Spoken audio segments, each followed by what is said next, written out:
बिस्मिल्लाहिर्रहमानिर्रहीम। आज अलामा साहब को यहाँ पे पेश किया गया था। हमारी जुडिशल मजिस्ट्रेट थी खातून जवेरिया साहबा, उनके पास हम दोनों जो फरीक थे वो पेश हुए और दोनों तरफ से दलाइल सुन के जो हमारी मुअज़्ज़ज़ जुडिशल मजिस्ट्रेट साहबा थी उन्होंने अलामा साहब को 4 तारीख़ तक जो है वो जुडिशल रिमांड पे जेल में भेज दिया है। इंशाअल्लाह ताला चूँकि बख्तरबंद गाड़ी में लेके आए थे वो, हमारा पावर ऑफ अटॉर्नी जो है वो साइन नहीं हुआ। वकालतनामा जब साइन हो जाता है तो फिर हम बेल यहाँ पे दायर कर सकते हैं। तो अभी हम जेल से जाके उनका वकालतनामा जो है वो साइन करवाएंगे। बाकी जहाँ जो बात उन्होंने की है, जो दूसरे फ़िरके ने की है, वो हमें करने की ज़रूरत नहीं है। हमने उनको ये बताया है कि जो इस्लाम की खिदमत करने वाला इस मुल्क में अगर कोई बंदा है तो उसका नाम जो है वो आसिफ अशरफ जलाली साहब है। एक बंदा 7 घंटे मुसलसल नामूसे रिसालत में बोल सकता है, वो किस तरह तौहीन कर सकता है? अक़ीदा तौहीद पे जितने कॉन्फ्रेंस इन्होंने की हैं, कोई माई का लाल दिखा दे आके। कोई बंदा ऐसा है कि जिसने अक़ीदा तौहीद पे इतनी मेहनत की हो और फिर अहले बैत पे जितनी कॉन्फ्रेंस बंदे ने कर दी हैं, किस तरह हो सकता है कि बंदा अपने माँ को, अपनी बाप को गाली दे? ये सारे मफरूज़े हैं। मफरूज़ों पे उन्होंने जो FIR बनाई है, हमने यही अदालत को बताया है कि ये सारे मफरूज़े हैं जिस पे अदालत ने हमारा जो हम मौक़िफ़ मानते हुए उनको जुडिशल, उनका मौक़िफ़ ये था कि ये 295C जो है वो लगनी चाहिए, वो तौहीन रसालत है। जनाब हाफ़िज़ शबीर भट्टी साहब ने बड़ी खूबसूरत बहस की। इन्होंने कहा कि हम किस तरह सोच सकते हैं कि अहले बैत की तौहीन करें, जो अहले बैत की कॉन्फ्रेंस हम करें, हम उनके ख़िलाफ़ हम बोलें, ये किस तरह हो सकता है? और अल्हम्दुलिल्लाह हमने जो हमारी टीम थी दोस्तों की, इन्होंने खूब अपना केस जो है वो अदालत के सामने पेश किया। जो हमारा मौक़िफ़ माना अदालत ने, अल्हम्दुलिल्लाह अदालत ने हमारा मौक़िफ़ मानते हुए उनको जुडिशल भेजा है। वरना उनका मौक़िफ़ ये था कि ये 295C जो मलूना आसिया पे लगाई गई थी, वो दफ़ात जो हैं वो इस पे लगाई जाएँ।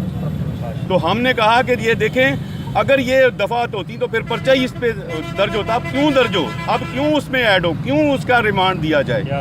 तो अदालत ने अल्हम्दुलिल्लाह उनको जुडिशल भेज दिया है। इंशाल्लाह बेल भी हो जाएगी। बाकी हाफ़िज़ शबीर साहब भी आपसे जो गुफ्तगू करना चाहते हैं। बिस्मिल्लाहिर्रहमानिर्रहीम। मेरे इंतहाई काबिल एहतराम दोस्त जनाब खालिद मोहल साहब ने जो अदालती कार्रवाई हुई है उससे तमाम अहबाब को आगाह किया है। हमारा जो आज कोर्ट में मौक़िफ़ था, ये जो FIR होती है इसको फर्स्ट इंफॉर्मेशन रिपोर्ट कहा जाता है कि इल्ज़ाम लगाने वाले ने आपके ख़िलाफ़ क्या इल्ज़ाम लगाया है। तो कोर्ट में हमने यही बात की है कि हम अल्हम्दुलिल्लाह सहीउल अक़ीदा मुसलमान हैं। हम अहले बैत, सहाबा, नमूसे रिसालत और अल्लाह रब्बुल इज़्ज़त की वहदानियत पर कामिल यकीन रखने वाले लोग हैं। हम तौहीन किसी की करना तो दूर की बात है, हम तौहीन का सोच भी नहीं सकते। और हमारे नज़दीक जिसके अंदर सोच की गलाज़त होगी वो भी तौहीन का मुर्तकिब होगा। और कोर्ट में हमने कहा कि ये खालिसतन एक इल्मी बहस है, इसको इल्मी मैदान में हल करना चाहिए, उलमा की मजलिस में हल करना चाहिए, जिसमें एक ऐसा मुत्तफ़िका गैर जानिबदाराना बोर्ड हो जो इस बात को इल्मी लिहाज से इस बात की तस्दीक करे, आया कि ये अल्फाज जिनका इल्ज़ाम जलाली साहब की तरफ है, आया इनसे किसी किस्म की कोई गुस्ताखी का शुबा पैदा होता है या नहीं होता।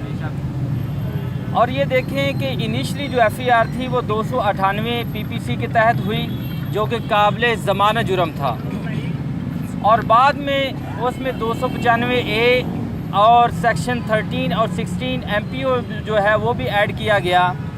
और यहाँ पर हमने जो कोर्ट के सामने बात रखी कि जो IO कह रहा है कि मुझे फ़िज़ी का रिमांड दिया जाए, उसकी कोई वजह नहीं है, रिकवरी का कोई मकसद नहीं है। लिहाजा मेरी कोर्ट ने जो इस्तिदाद थी, मेरे साथ खालिद मोहल साहब थे, उसको एक्सेप्ट फरमाते हुए अपना जलाली साहब को जुडिशल रिमांड पर जो एक प्रोसेस ऑफ लॉ है उसके तहत उनको जेल भेज दिया। तो हम अल्हम्दुलिल्लाह सुन्नीउल अक़ीदा मुसलमान हैं, सहीउल अक़ीदा मुसलमान हैं। हम गुस्ताखी करने वालों के साथ कतई नहीं हैं, ना हम गुस्ताखी कर सकते हैं, ना हमने गुस्ताखी की है।